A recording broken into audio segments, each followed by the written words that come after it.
Buenos días, mi nombre es Dianis Ortiz y en esta ocasión les voy a hablar de 3 artículos que son importantes en materia de procesal civil. El artículo 1 es el 379, que nos habla de la rendición provocada de cuentas. Aquí nos vamos a centrar en el inciso 1, 2 y 3 de este artículo. Pero, ¿qué es la rendición provocada de cuentas? Esto es un mecanismo legal que se utiliza en casos en los que se de una disputa entre las transacciones financieras u otras actividades que involucren la obligación de rendir cuentas. Entonces, esto se puede dar en diferentes contextos, ya sea en relaciones comerciales, en contratos de arrendamiento, en administración de bienes, etc. Este mecanismo es importante para garantizar una buena relación al momento de rendir cuentas, brindando justicia en todas las relaciones comerciales y financieras, proporcionando un medio legal para resolver disputas y establecer la verdad sobre las transacciones y obligaciones entre las partes involucradas. Bueno, aquí con el código en mano vamos a leer qué nos dicen los 3 incisos del artículo 379. Inciso 1. El demandante deberá estimar la demanda bajo juramento lo que se le deude o considere deber. En este caso no se aplicará la sanción del artículo 206. Bueno, este nos dice que la persona que está demandando, o sea, aquella que está pidiendo la declaración provocada, la rendición provocada de cuentas, esta deberá proporcionar lo que él considera, o sea, dar un aproximado de lo que él considera que es la deuda, un estimado. ¿A qué se refiere cuando nos dicen no se le aplicará la sanción del artículo 206? Es porque en el artículo 206 dice que si una persona hace una estimación bajo juramento, si esta estimación excede 50% lo que en realidad se aprueba en el acuerdo, la persona deberá pagar un 10% entre la cantidad que él dio y la cantidad que se aprobó. En este caso no aplica eso. La persona, o sea, el demandante, deberá dar una estimación bajo juramento, pero si el valor no coincide del todo con el que se llega al acuerdo, no hay ningún problema. Segundo inciso. Si dentro del término del traslado de la demanda, el demandado no se opone a rendir cuentas, ni objeta la estimación hecha por el demandante, ni propone excepciones previas, se prescindirá de la audiencia y se dictará auto de acuerdo con dicha estimación, el cual presta mérito ejecutivo. Esto nos quiere decir que si el demandado, la persona a la cual se le está solicitando la rendición provocada de cuentas, dice no hay ningún problema, yo estoy de acuerdo, tal, se da enseguida un auto con mérito ejecutivo. Esto es lo importante. Presta mérito ejecutivo, quiere decir que el demandado tiene toda la ley de su parte para hacer valer ese auto. En caso tal de que el demandado diga no, ya se dictó orden, yo no voy a responder por eso, no. El que tenga mérito ejecutivo significa que el demandante puede utilizar de su parte todas las acciones para poder llevar a cabo lo que dicta ese auto.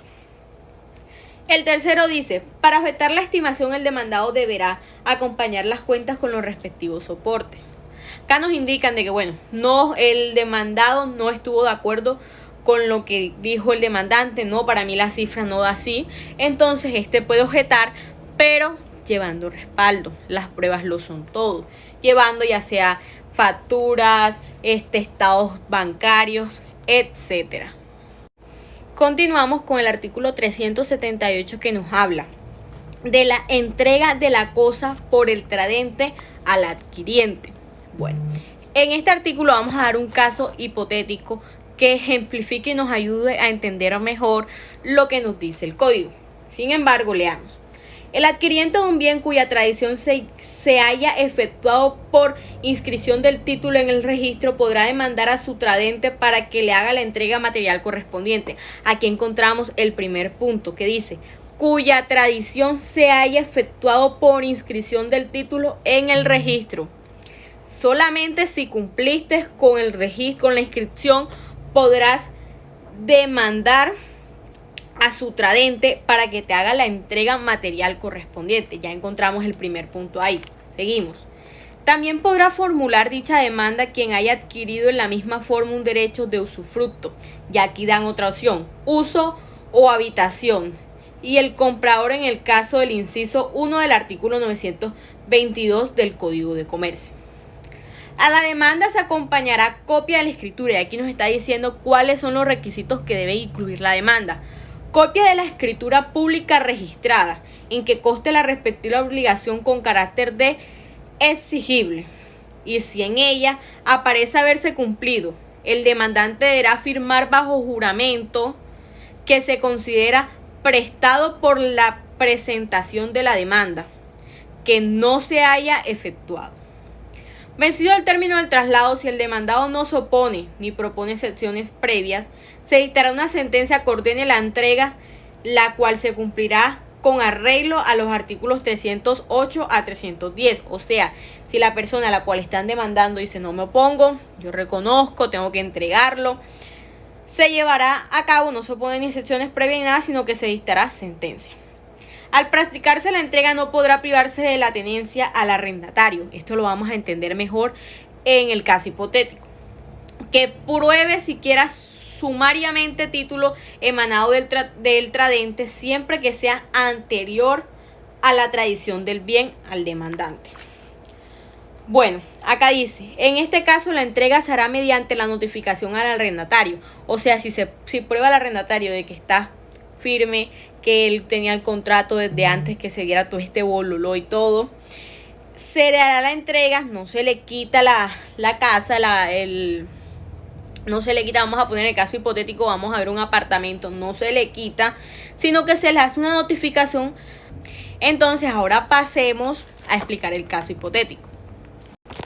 Bueno, en nuestro caso hipotético, vamos a suponer, no sé, vamos a poner María, vamos a suponer que María le vende una propiedad, un apartamento a Juan. María, mediante un contrato debidamente registrado, después de que se realizó la transferencia y todo, bueno, ellos hacen el acuerdo, se realiza la transferencia, se firma el contrato, pero Juan descubre que María se negó a entregarle de manera física la posesión del apartamento, a pesar de que ya se había hecho el acuerdo, que se había dado la plata, todo. Entonces Juan va y se acerca, ejerce su derecho y el derecho que le corresponde sobre el apartamento, va y se acerca y un proceso en contra, va y demanda a María. Y recordemos que, como lo estipula aquí el código, su demanda va acompañada de una copia, del contrato debidamente registrado, que establece la obligación de la entrega, y él declara bajo juramento que esta todavía no se ha hecho. Bueno, total, María empieza el proceso, María no se niega, dice no, sí, yo no lo he entregado, tal, pero descubre Juan que María no le quería dar el apartamento porque María tenía ahí un contrato de arrendamiento con el señor Luis. Entonces Juan dice, y a mí el juez me entregó, o el juez dio una sentencia que obligaba a que a mí me entregaran el apartamento. Pero ahora, ¿cómo hago si está Luis? Si Luis muestra todos los papeles debidamente organizados, donde se demuestre de que él tiene un contrato de arrendamiento desde antes que se diera toda esta situación de compra, de venta, de transacción de dinero y todo, no se le puede desalojar del lugar, a pesar de la orden que dio el juez. Entonces lo que hace es que se le notifica, por medio de una notificación, se hace un contrato donde se estipule de que ya el apartamento no es de María, de que ya la arrendataria no va a ser María, sino que él le tiene que declarar cuentas, o sea, él le tiene que pasar todos los meses es al nuevo dueño del apartamento. Bueno, y seguimos para nuestro último artículo. Artículo 376, servidumbre. Y aquí vamos a tocar dos temas muy importantes, que son la inspección judicial Y también tenemos que explicar la prueba de dictamen, que también se van a explicar tanto por conceptos como por ejemplo para que lo comprendamos mejor.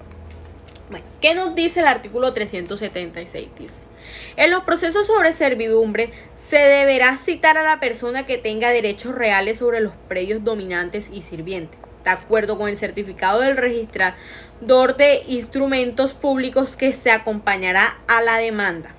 Igualmente se deberá acompañar el dictamen sobre la constitución, variación o extinción de la servidumbre.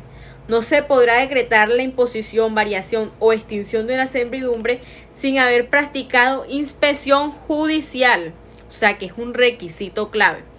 Y nosotros debemos saber, como dato interesante, que la inspección judicial es algo que en otros procesos se trata como de no evitar, no sería la palabra, sino que, bueno, si hay una prueba que se pueda realizar que no sea la inspección judicial y sirva igual, que se realice.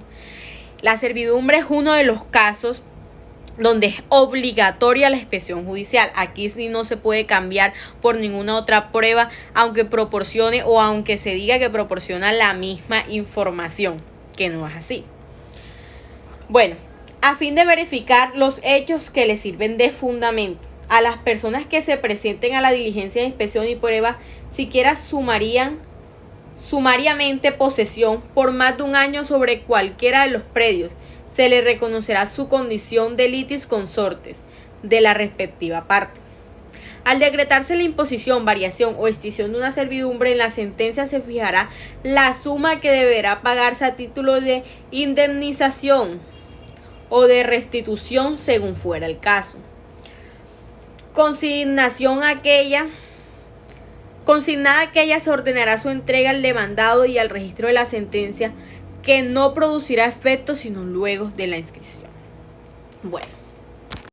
Bueno, entonces empezamos explicando, ya nos pudimos dar cuenta aquí que la prueba de dictamen y la inspección judicial son sumamente importantes.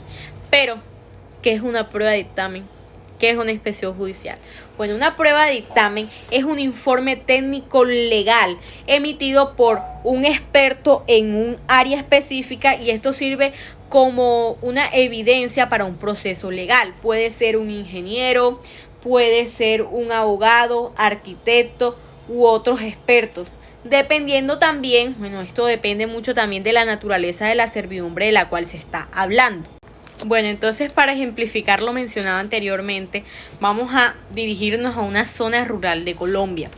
No sé, vámonos a Gran Vía, zona bananera. Entonces vamos a ubicarnos en que hay dos fincas, un predio dominante y una vía de acceso, que ese sería el predio sirviente. Entonces está el predio dominante y el predio sirviente. Aquí está el dominante, aquí está el sirviente. Bueno, vamos a suponer que todo esto está cerrado. Aquí hay carretera, aquí, o sea, no hay paso.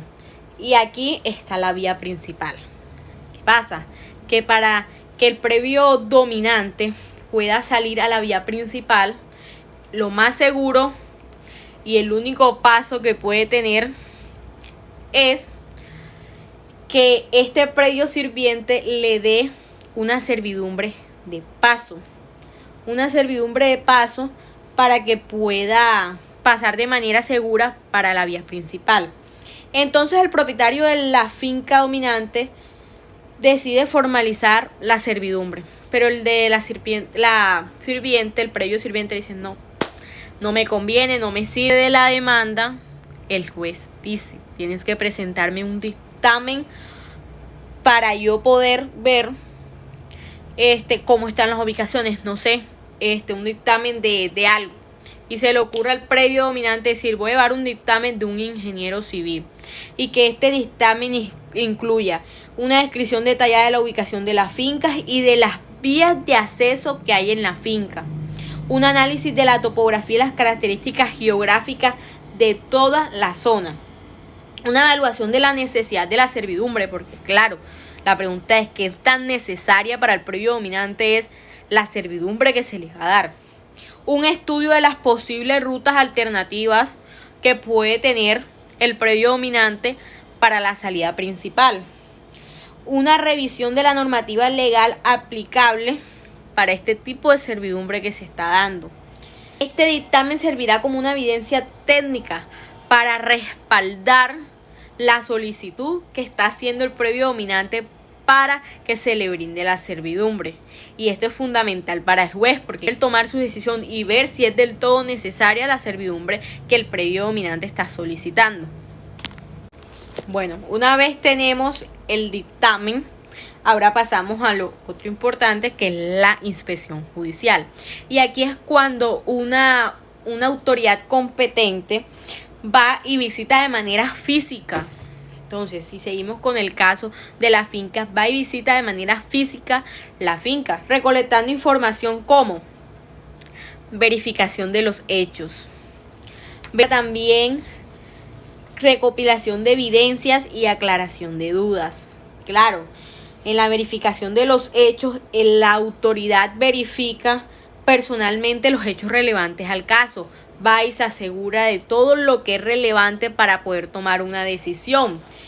Bueno, en la recopilación de evidencia, durante la inspección que la autoridad competente vaya realizando, puede ir recopilando evidencias, fotos, videos que le sirvan para la toma de la decisión y puede aclarar dudas. Se le puede guiar del dictamen que ya tenía de un experto para aclarar las dudas sobre el lugar. Entonces, en este contexto vamos a ejemplificar qué es la inspección judicial. Bueno, entonces, para manera de ejemplo, vamos a seguir con la finca. Bueno, están las dos fincas y le llega el dictamen de un experto, le llega al juez y el juez dice sí, pero ven acá, yo no conozco el lugar, yo no me hallo en medidas, yo no he visto qué tan cierto es que el previo dominante tenga otras salidas. Entonces ahí es donde una autoridad competente va y realiza la inspección judicial y se asegura, tomando evidencias, tomando videos, fotos y todo, se asegura de que sí sea del todo necesaria esa servidumbre, porque recordemos que estamos, como quien dice, molestando al vecino acá, pidiéndole una servidumbre de paso que va a estar abierta frecuentemente para la propiedad esta finca, que es la del previo dominante. Entonces el juez debe estar totalmente seguro, por eso es la inspección judicial, por eso es el dictamen, porque necesita estar totalmente seguro de que sea necesario tener todos los datos, tener las medidas de la finca, tener todo claro para poder dar lugar a una servidumbre. Bueno, muchísimas gracias, espero esta intervención haya sido de su agrado y hayamos aclarado muchos temas.